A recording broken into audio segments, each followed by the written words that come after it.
Hello YouTube, I'm Matt, one of the titular Duel Maniacs, and welcome to the first episode of my brand new show, Weighing the Dragons. Aside from being a callback to a surprisingly good filler arc from the original anime, this show's purpose is to take a look at the so-called Duel Dragons of the Yu-Gi-Oh! 5D's manga, and their respective signer dragons from the anime. There are several more Duel Dragons than there are signer dragons, so later episodes will get rather tricky. But for this first episode, we'll be looking at Stardust Dragon and its Dual Dragon counterpart, Stardust Spark Dragon. Why Stardust Dragon first? Well, for a number of reasons. First off, as you can tell from our channel intro, Stardust Dragon is one of my favorite cards. It's rivaled only by Red Dragon Archfiend in terms of alternate forms, in fact being exceeded by it due to Jet getting new RDA support in the Arc 5 anime. And finally, it was a very popular card when it first came out, because it was a once-per-turn destruction hater that could keep coming back. And if not for how destruction effects have fallen out of relevance and the game is exponentially sped up, it would still be a staple in any deck that can make a level 8 synchro. Now you may be asking, Matt, why are you looking at these cards? And the answer for you is quite simple. Not all cards are made equal, despite what any character from the anime would have you believe. I can see the true value of your treasure deck. The idea of this show is to determine which is better, the manga or the anime counterpart, although some are already pretty obvious. To determine which is best, the criteria we'll be looking at is potential combos, relevance to the meta, use in their respective decks, if any alternate forms they have, and any support cards they have, if any. Without any further ado, let's begin. Stardust Dragon is a monster that hardly needs any introduction. It's a wind level 8 dragon with 2500 attack and 2000 defense, the typical norm of all anime protagonists, except Yusaku if you believe what Konami tells you. It can be summoned with one tuner and one or more non-tuner monsters, and when a card effect activates that would destroy a card on the field, you contribute it to negate the destruction and destroy that card. If Stardust Dragon is in the graveyard during the end phase and was sent there this turn after tributing it with this effect, you could special summon it. Sure, it's old now because the graveyard has become more like a second hand and destruction effects have fallen out of relevance as spinning and bouncing has become more popular, particularly the former, but when 5Ds was new and even into the Zexal era, destruction effects were all the rage. Combos isn't exactly the right word to use for Stardust Dragon's usefulness because its effect is primarily utilized with protecting your shit from your opponent, because negating your own destruction effects is kind of pointless unless there's a different effect you're trying to set off. And while it has plenty of support cards, it doesn't exactly have a designated deck, so we may as well skip straight to the support cards. Now at this point I should specify that Stardust Dragon has only a few support cards that support specifically Stardust Dragon, as most of them support the Stardust archetype, which includes Malefic Stardust Dragon, Stardust Assault Warrior, Stardust Charge Warrior, Stardust Chronicle Spark Dragon, Stardust Divinity, Stardust Dragon Assault Mode, Stardust Phantom, Stardust Zephyr Divine Dragon, Stardust Spark Dragon, Stardust Warrior, Stardust Shellong, and Stardust Dawn. That's not a Stardust card, that's a dust bunny with glitter. So yeah, as tends to happen, cards that happen to have Stardust in its name fall under the archetype of Stardust, even though they have absolutely nothing to do with them. With another example being Stardust Mirage, which supports generic level 8 Dragon-type Synchro monsters. Yet curiously, Stardust Shimmer does not, even though Stardust Dragon's visage appears on the card. Stardust Dawn should have been named Stardust Dawn with a dash in the name. The majority of Stardust Dragon's direct support is utter trash, and I'm not going to spend much time on them, but the first, and honestly the worst, is Stardust Phantom. Stardust Phantom is a level 1 that for some reason isn't a tuner monster. It can also summon a Stardust Dragon from the graveyard when it's destroyed and sent to the graveyard by your opponent's card. I'm sure I don't need to explain why that's bad. You can also banish it from the graveyard to give a level 8 Synchro Dragon you control battle immunity at the cost of 800 attack and defense every time it will be destroyed by battle. And while that could be decent in a level 8 Synchro Dragon deck, it's not worth it. Especially not to use on Stardust Dragon, seeing as how it loses that benefit when it uses its own effect. Next is Stardust Xiaolong, another level 1 non-tuner, but to be fair this time that's okay. Once per turn it cannot be destroyed by battle, and you can special summon it from the graveyard in attack position when you synchro summon Stardust Dragon. Now don't get me wrong, that effect is quite bad, especially considering the current game environment, but theoretically you could pair it with 1-for-1 to summon a few different monsters that could potentially net you a decent synchro monster, but again, it's not really worth it. The next card is the Trap Converging Wishes. The basic rundown is that you activate it when you have 5 or more Dragon Synchros in your graveyard to immediately summon Stardust Dragon, but during the end phase it's banished. It's then equipped with this card and gains attack equal to the combined attack of all Dragon Synchros in your graveyard, and you can banish a Dragon Synchro to give Stardust another attack against a monster. Even with Master Rule 4's revision in April 2020, this is still a hard sell to justify running for obvious reasons, massive banishing of your potential recovery options notwithstanding. This is a flare-based anime card if I ever saw one. The last Stardust Dragon support card, and the one that's actually worth looking at, is Starlight Road. This trap can be activated when an effect activates that would destroy 2 or more cards you control. You can negate that effect and destroy that card, then you can special summon one Stardust Dragon from your extra deck. This summon is not considered a synchro summon. This card has fallen severely out of relevance now because, as you'll all know if you've ever played Modern Yu-Gi-Oh!, there's rarely ever a situation where 2 or more cards you control will be destroyed at the same time, mainly because your opponent would rather remove them by other ways if they're aiming for mass removal. But setting that aside, this card has 2 other major flaws.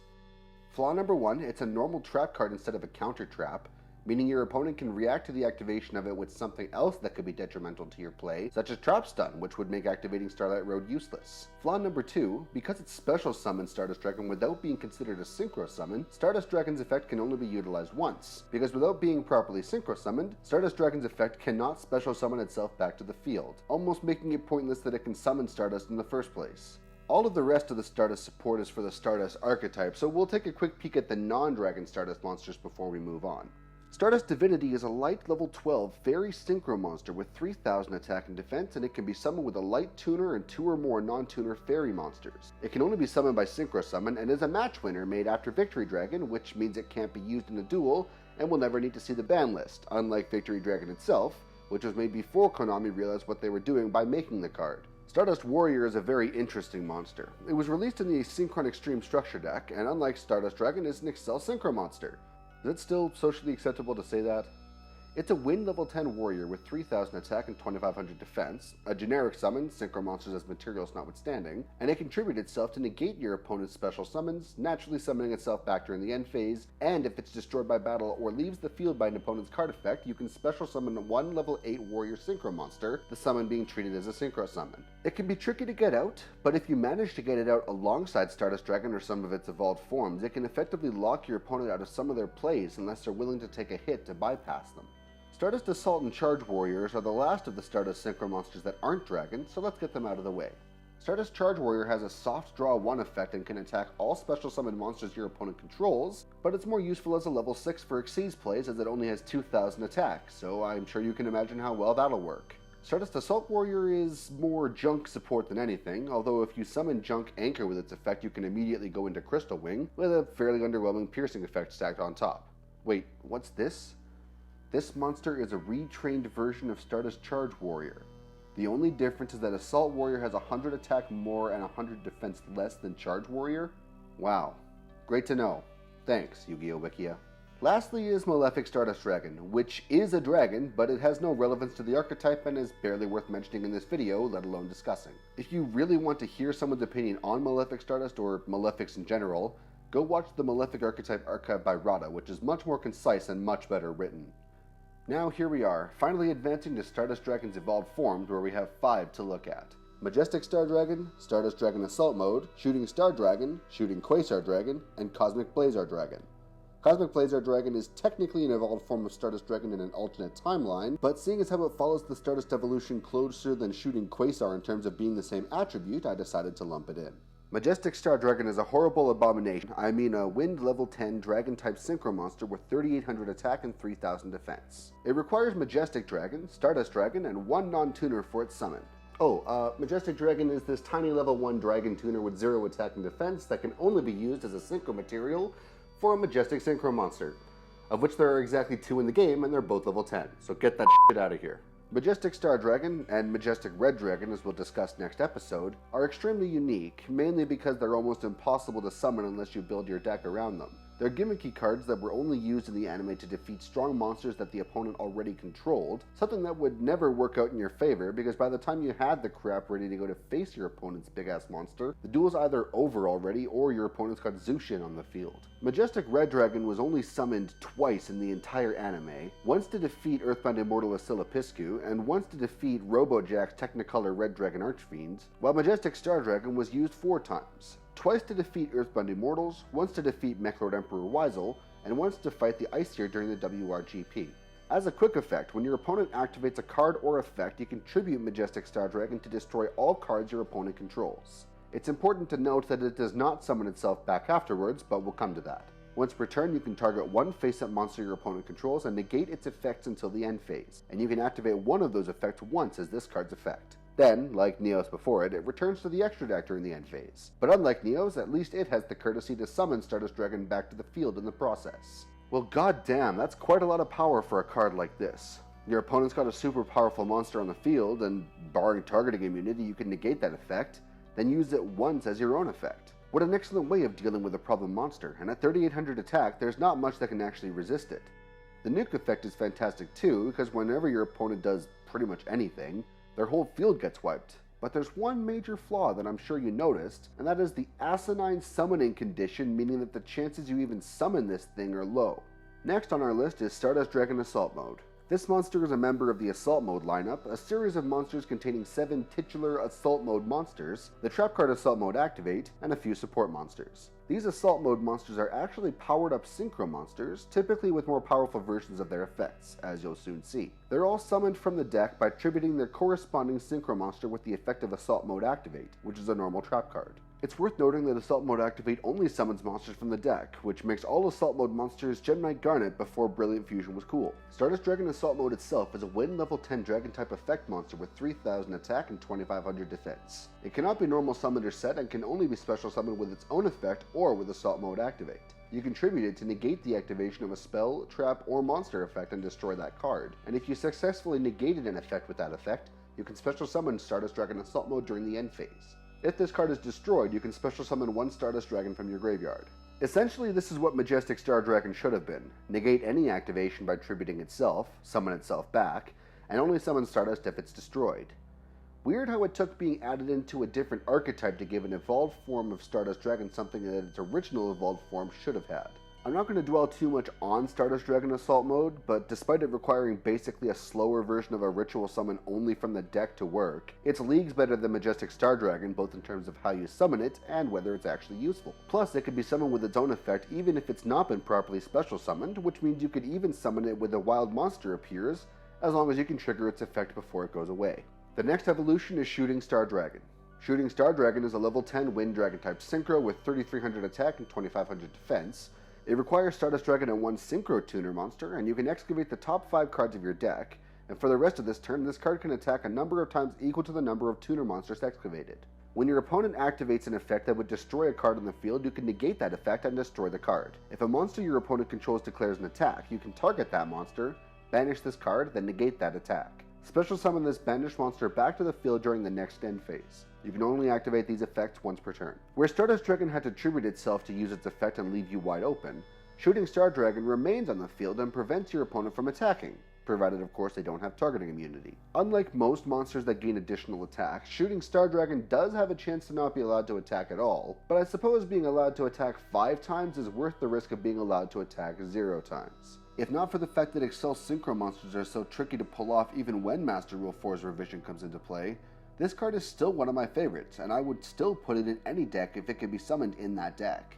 Sure, you can get around the limitations of Excel Synchro in a few ways, but most of those ways are not considered a Synchro summon, and you don't need me to tell you what happens when you try to special summon monsters that weren't summoned properly.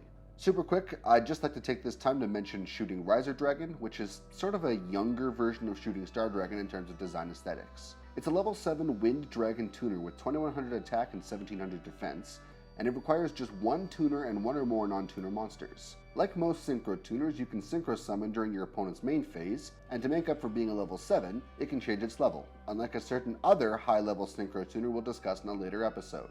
The only real downside is that you can't activate effects of the same name as the monster you discard to activate Riser's effect, which also prevents floating.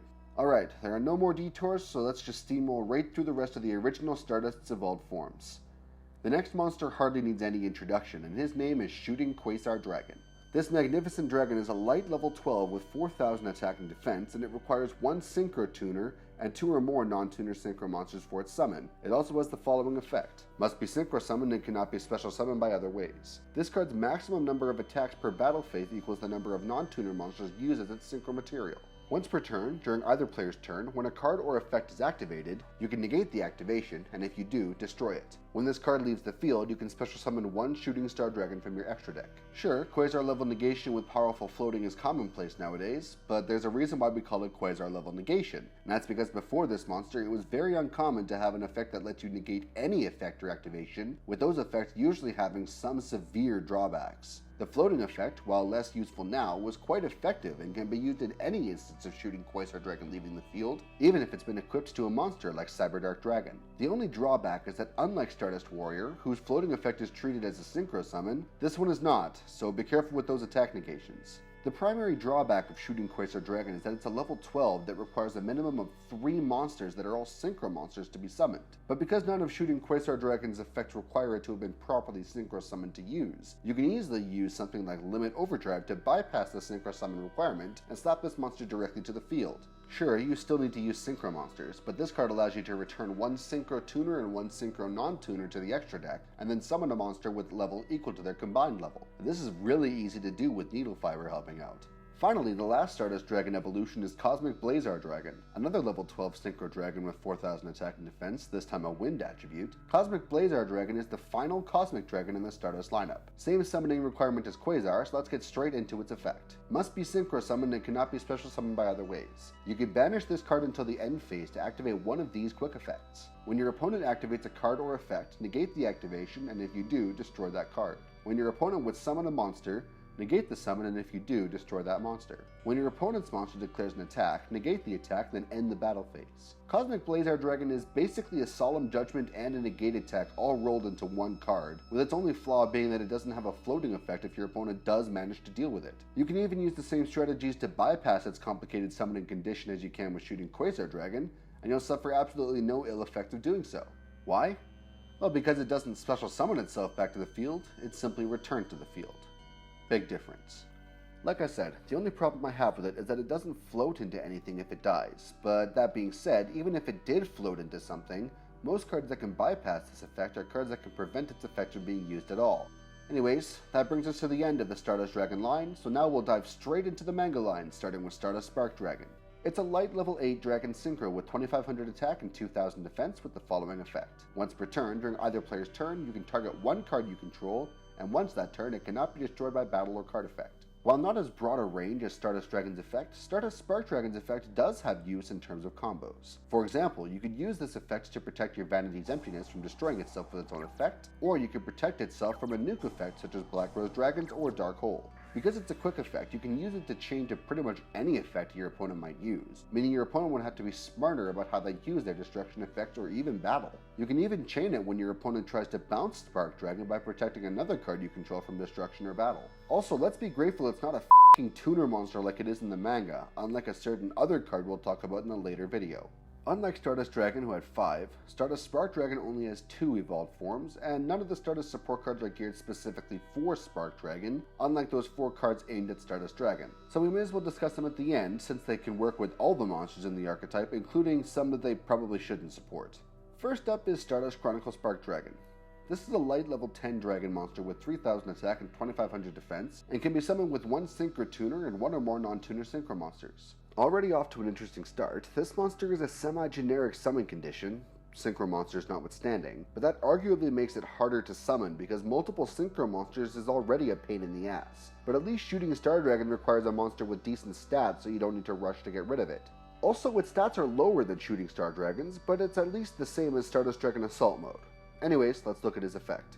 Must be synchro summoned. Once per turn, quick effect. You can banish one synchro monster from your graveyard. This card is unaffected by other cards' effects for the rest of this turn. If this card in its owner's possession is destroyed by an opponent's card by battle or card effect, you can target one of your banished dragon synchro monsters, special summon it. I'm quite torn about this. As cool as the artwork is, that banish effect is kinda pointless if I'm being honest. Unlike sending a monster to the graveyard, banishing a monster is rarely beneficial. Usually your entire deck strategy has to revolve around banishing and retrieving monsters such as Orcists. Sure, you'll have at least 2 cards to banish to activate this effect, but the card only protects itself, and it only protects itself from card effects, unlike Spark Dragon, which has the decency to also protect cards from battle too. Not only is it super easy to summon monsters that can swing for 3000 plus attack in this day and age, the floating effect is also completely useless because it only works when it's destroyed, and it only summons dragon synchro monsters that have been banished. I don't know if any of you have noticed, but the best decks for summoning these kinds of monsters aren't dragons. Last time I checked, there wasn't a dragon warrior.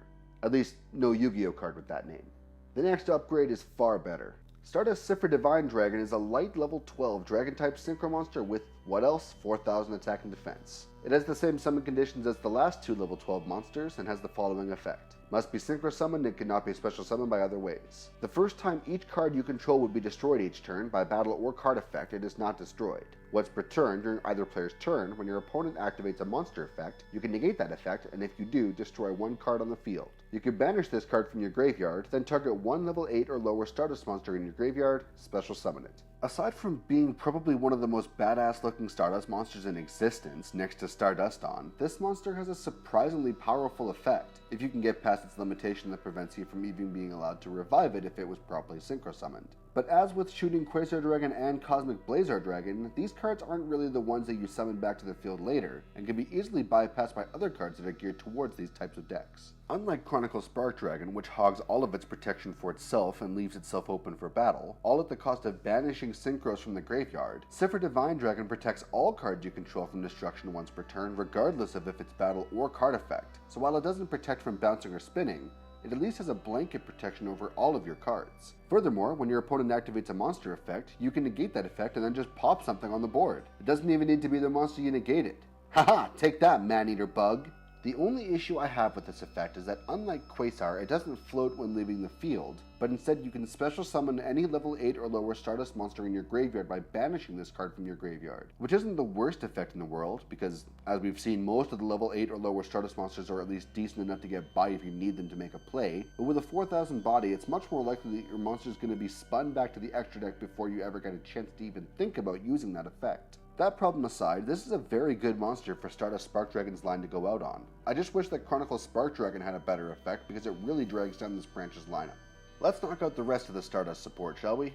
First up is Cosmic Flare, which lets you return a monster to the deck at the start of the damage step when it battles a Stardust Synchro monster you control, and you can banish it from the graveyard instead of attributing a Stardust Synchro monster when you activate their effect. The first effect is arguably more beneficial to the manga monsters than the original because they're all considered Stardust monsters, but the power of spinning, especially before damage calculation, cannot be ignored, meaning that even Stardust Charge Warrior can have a moment of glory. To make the card even better, you can banish it from the graveyard whenever a Stardust effect activates the attribute itself, and it can also be activated the turn the card is sent to the graveyard, which gives the card even more utility if you have Stardust Dragon or Warrior on board, and allows you to use their effect without losing the monster even if they weren't properly synchro summoned. Next we have Necroid Synchro, a normal spell. It's essentially an archetypal way to synchro summon from beyond the grave. You can banish one tuner and up to 2 non-tuner monsters from your graveyard to synchro summon a Stardust monster, but its effect is negated. I'm still trying to figure out why this card negates the effect, seeing as how Miracle Fusion didn't have this issue. I suppose you could bypass the summon requirements of the Excel Synchro monsters, but if that was their issue, either limit it to level 8 Synchro monsters or not consider the summon a Synchro summon. But hey, as long as it can include Stardust Divinity, right? Moving on to the traps, we start with Shooting Star, a normal trap that allows you to target and destroy one card on the field if you control a Stardust monster. Appropriate theme, but it would be much better if it was more like Cosmic Flare, allowing you to bounce the monster to the hand or something. Furthermore, you need to target to use it, something that can be a lot trickier to do these days. It's certainly a product of its time, which is weird to say, seeing as how that time was only like 5 years ago. Now we have Stardust Flash, which is almost a monster reborn for the archetype if only it wasn't a normal trap card. Target one Stardust monster in your graveyard, special summon it. Easy peasy, seeing as how it works on any Stardust monster, so why not live for fun and splash it into your Starduston OTK deck to retrieve your Playmaker? Hello? Wingman, this really isn't a good time. I'm recording right now. Wait, what do you mean Starduston can only be summoned with its own effect? Oh, I need to fix something. Next is Stardust Mirage, which is a weird trap card. It lets you special summon as many monsters in your graveyard as possible that were destroyed by your opponent's card this turn if you control a level 8 Dragon Synchro, and you can only activate one Mirage per turn. which is superfluous because I don't think anyone will even be running a copy of this, much less activating it. 5 or 10 years ago, it could have been considered decent, and theoretically it could be good paired with Stardust Dragon, but it's still not worth it. Stardust Respark is a fun card, but it has an unfortunate activation condition. It is, surprise surprise, another normal trap card, and it can only be activated once per turn. When your opponent is declaring a direct attack that would reduce you to 0 life points with a special summon monster, you can negate the attack, draw 1 card, then special summon 1 Stardust Synchro monster from your extra deck or graveyard. Drawing a card and getting a free Synchro is nice, but at what cost? If your opponent is declaring a finishing blow with a special summoned monster, these are probably a little bit too late to be summoning a Stardust monster, and if the monster in question prevents effect activation, as many of them tend to do these days, it's game over, goodbye. The final Stardust card is Stardust Wish, a continuous trap. With this card, once per turn, if a Stardust Synchro monster you control is tributed to activate its own effect, except during the damage step, you can target that monster, special summon it. Your opponent cannot activate cards or effects in response to this effect activation. Monsters special summoned by this effect cannot be destroyed by battle while in attack position. While it enforces you ensuring you're always properly synchro summoning your Stardust Synchros, this is a really good card that supports both Stardust Dragon and Stardust Warrior. Instead of waiting until the end phase to get your monster back, you get it back straight away, and your opponent can't do a damn thing about it. Because the summon is non-inherent, your opponent can't chain a summon negating trap like Solemn Warning to the summon of the monster itself. And because your opponent can't chain a card to the activation of the effect itself either, they can't prevent the summon period. Not even Ghost Ogre can be chained to this, it's that powerful. The only way your opponent could possibly prevent the summon is by already controlling a card that prevents special summoning. Furthermore, the card also adds some serious protection to your monsters by preventing them from being destroyed by battle, meaning your opponent must use card effects to deal with them, which isn't exactly hard to do, but can still catch an opponent off guard if you use it at the right time. Well, finally we come to the part where I determine which of the two monsters is better. Yes, I'm aware of the existence of Synchro Chase, Satellite Synchron, and Satellite Warrior, but this video is already over 30 minutes long. I need to get it out before the April revision comes into play, so if you really care about them that much, read them yourself. Well, Stardust Dragon does have a lot more support geared specifically towards it, but most of that support is complete ass. Phantom is a gimmicky resurrection card with a pointless resurrection effect. Xiaolong summons itself in attack position only if you synchro summon the big boy, and Converging Wishes is a huge what-if OTK card that worked out more in favor of my OC5D's fanfiction character than it did for Yusei himself, while Starlight Road is decent. Stardust Spark Dragon doesn't have any specific support, but it can utilize at least most of it, and the fact that it provides specific protection can be extremely useful, such as protecting your vanities, or protecting itself when you use Black Rose Dragon. It can also be used to protect anything that could be at risk of targeted protection. Stardust Dragon has more evolved forms than the other, sure, but as easy as it is to bypass the level 12 summon conditions, they're still level 12s, and those bypasses still require you to assemble the appropriate levels necessary. Shooting Star Dragon isn't that hard to summon, especially once the Master Rule 4 revision comes out, but it's considered more of a Plan B option in the face of Quasar, while Majestic Star Dragon is next to impossible to summon on a regular basis. Stardust Dragon Assault Mode isn't exactly the monster you splash into your deck, because if you draw it, it breaks your entire play. Sure, you can put it back into the deck if you run the other Assault support cards, but that can interfere with your deck's playstyle. Stardust Spark Dragon has an extremely powerful final evolution, but its first evolution is pretty pointless because it only supports itself by banishing your other Synchro monsters, and only provides a severely limited floating effect when it's destroyed, something that will rarely ever happen in this game. If I had to give the edge to one of them, I'd probably have to say Stardust Dragon. Sure, designated protection from battle or card effects is nice, but Stardust Dragon gives a blanket effect, and when you pair it with Cosmic Flare and Stardust Wish, that effect can be outright insane. With the right setup, you could provide that effect 3 times in a turn because Stardust tributes itself, meaning it doesn't have a limit to the number of times you can activate its effect. If you paired it with these 2 cards, you could effectively lock your opponent out of 3 destruction effects. And if you manage to stop them after you use Stardust Wish, your monster also can't be destroyed by battle that turn. It's a bit hard to quantify, mainly because destruction effects have fallen so far out of relevance as of late, but when talking about 2 monsters that protect from destructions, I gotta hand it to the one that protects more. Well, there you have it. That concludes this first episode of Weighing the Dragons. I'm sorry it was such a long video. I guarantee after the Red Dragon Archfiend video, which is the next one, these videos will be considerably shorter, so just bear with me. Anyways, subscribe to the Duel Maniacs, and if you liked more videos from us, why not take a look at our other channel, The Almost Everyday Show. See you next time.